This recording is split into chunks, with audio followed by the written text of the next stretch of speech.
पुन्हा पुन्हा खावीशी वाटणारी गोकुळ बासुंदी। सगळ्या आरोपींना निर्दोष मुक्तता न्यायालयाने केलेली आहे। कुठेतरी न्यायव्यवस्थेवरती सुद्धा दबाव आहे असं वाटतं का?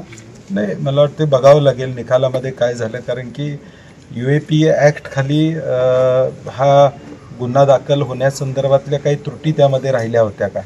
वेगवेगळ्या अधिकाऱ्यांनी गेल्या 15-20 वर्षामध्ये त्याचा तपास करणं किंवा कोर्टामध्ये म्हणणं मांडणं, ज्या तारखा गेल्या 4-5 वर्षामध्ये चालल्या त्या प्रत्येक तारखेला सरकार म्हणून अधिकाऱ्यांनी म्हणणं मांडले आणि म्हणून अधिकाऱ्यांनी जे म्हणणं मांडलं त्यामध्ये काही त्रुटी राहिल्या का किंवा नेमकं काय घडलं हे निकाल विस्तृतपणे निकाल आल्यावर कळेल की नेमकं काय आहे। 2008ला UPA आणि काँग्रेस शासित राज्यात आणि देशात सरकार होतं, यावेळेला भगवा दहशतवाद पसरवला आणि काँग्रेसने आता माफी मागितली पाहिजे असं मुख्यमंत्री म्हणतात। मला वाटते मुख्यमंत्री महोदयांनी हे वक्तव्य करताना विचार करायला पाहिजे होता। कुठलीही कारवाई ही पोलीस खातं करत असतात, ATSनं ही कारवाई केली, NIAनं त्याचा तपास त्या काळामध्ये केला। मग ज्या काळामध्ये ATSचे सगळे प्रमुख असतील, NIAचे प्रमुख असतील या देशामधले, त्यांच्यावर तुम्ही शंका घेता का? आणि 2008मध्ये ज्यावेळी या सगळ्या गोष्टी घडल्या किंवा या सगळ्या म्हणता त्यावेळी अजितदादा आमच्याबरोबर होते म्हणा। साहेब, एकीकडे सर्वोच्च न्यायालयाचा निर्णय आहे हत्तीच्या बाबतीत, तर एकीकडे भावनिक विषय आहे, या संदर्भात तुम्ही सह्यांची मोहीम देखील सुरू केलेली आहे, काय पुढे विचार? नाही, आम्ही आता मी म्हणलं तसं लाखो सह्या आता येत आहेत, देशभरातून फोन येत आहेत, अगदी परदेशातून सुद्धा फोन करत आहेत आणि लोकांच्या भावना तीव्र आहेत आणि म्हणून हे सह्यांची मोहीम 1-2 दिवसानंतर पूर्ण झाल्यानंतर आम्ही हे सगळं निवेदनं जी काही सह्यांची येतील ती महाराजांचा इथं आशीर्वाद घेऊन ती निवेदनं कुरिअरनं आम्ही राष्ट्रपतींना 19 ऑगस्टला राहुल पाटील राष्ट्रवादीत प्रवेश करतात, अजून ऑफिशियली अधिकृतरित्या त्यांनी सांगितलेलं नाही, अजून ते सांगतील अधिकृतरित्या त्यावेळी मी माझी प्रतिक्रिया देईन। खासदार आमदारांचा इथल्या स्थानिक नागरिकांनी अभिषेक घातला आहे, पण एक चकार सुद्धा तिने सुद्धा बोलले नाही, पण हत्ती नेल्यानंतर ते बोलतायत तुम्ही एक आज जनचळवळ मोठी उभी केली। नाही, 21 जुलैला पहिल्यांदा माझ्याकडे नांदणीचं शिष्टमंडळ आलं, त्याचवेळी मी भूमिकाही घेतली होती 21 जुलैला आणि त्यापासून सातत्यानं मी या भूमिकेवर ठाम आहे आणि म्हणून आमची भूमिका समाजाच्या बाजूने आहे, हत्तीच्या बाजूने आहे, मठाच्या बाजूने आहे, हे आम्हाला या निमित्ताने सांगायचं। थँक्यू। महासंस्थानला पण इथल्या लोकांच्या भावना तीव्र काय गेले अनेक वर्ष ही केस HPC असेल, हायकोर्ट असेल, सुप्रीम कोर्ट असेल, या सगळ्या टप्प्यावर चालू होते। मुळात पेटानं जी पहिली भूमिका घेतली म्हणजे पेटा ही एक NGO आहे, ह्या NGOनं प्राण्यांच्या बद्दलच्या भूमिका सातत्यानं जगभर घेत असते, परंतु दुर्दैवानं पेटानं HPC प्रमाणे अर्ज केला, त्या अर्जातच सांगितलं की हा हत्ती गुजरातला हलवला पाहिजे।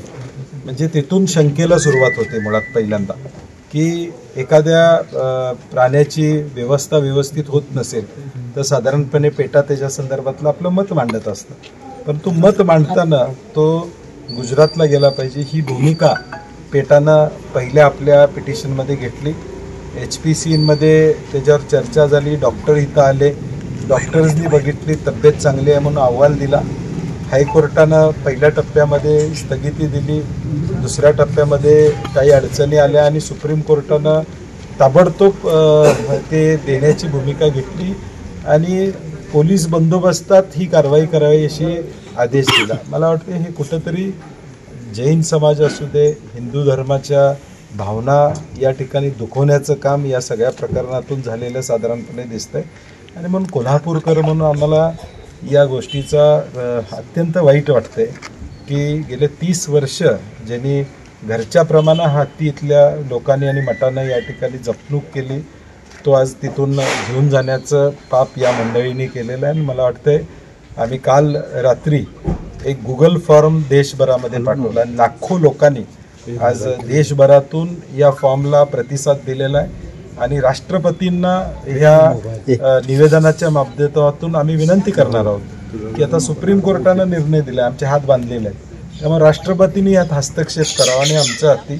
परत द्यावा अशी आमची कोल्हापूरकर म्हणून अपेक्षा। याच नांदे गावामध्ये 6 महिन्यापूर्वी देवेंद्र फडणवीस आले होते आणि त्यांनी भर भाषणात सांगितलं होतं की काय असेल ते मदत केली जाईल, पण एक शब्द सुद्धा मुख्यमंत्र्यांनी याच्यावर बोलले नाही। मला वाटतं 6 महिन्यापूर्वी बोललेल्याचा अनुभव आता लोकांना आलेला आहे, काय मदत केली काय नाही, यात राजकारण मी करू इच्छित नाही, परंतु आमची अपेक्षा आहे सरकारकडून की सरकारनं यात हस्तक्षेप करावा त्वरित, म्हणजे राज्यातल्या सरकारनं असू दे केंद्रातल्या सरकारनं असू दे, कारण की एक अविश्वासाचं वातावरण समाजाबद्दल निर्माण होणं हे दुर्दैव आहे की उद्या मठाचं कामकाज व्यवस्थित नाही म्हणून तुम्ही उद्या मठाबाबतीत देखील वेगळ्या भूमिका घेऊ शकता.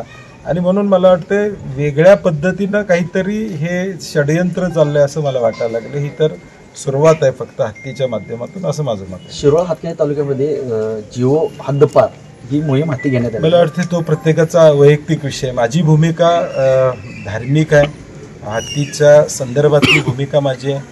आणि जर गुजरातला हत्तीची आवश्यकता असेल तर चंदगडपासून सगळीकडं प्रचंड आहेत हत्ती जे घेऊन जाऊ शकतात. इथल्या लोकांनी तर सांगितलेलं आहे माहूत पाहिजे असले तर पकडून द्यायला आम्ही स्वतः येतो. गाव म्हणले की आम्ही स्वतः पकडून द्यायला तयार आहोत. म्हणजे जिथं लोकांना त्रास होतोय तिथले तुम्ही घेऊन जावा, त्यांना व्यवस्थित करा, परंतु धार्मिक भावना दुखवायचा अधिकार मला वाटते कुणाला नाही. ताज्या बातम्यांसाठी आरके न्यूजच्या युट्यूब चॅनेलला सबस्क्राईब करा आणि बेल आयकॉन प्रेस करा. आला श्रावण श्रावण दारी हिरवाईचं तोरण. व्रतवैकल्याचा हा श्रावण गोकुळच्या श्रीखंड आणि बासुंदीने आणखी मधुर करूया.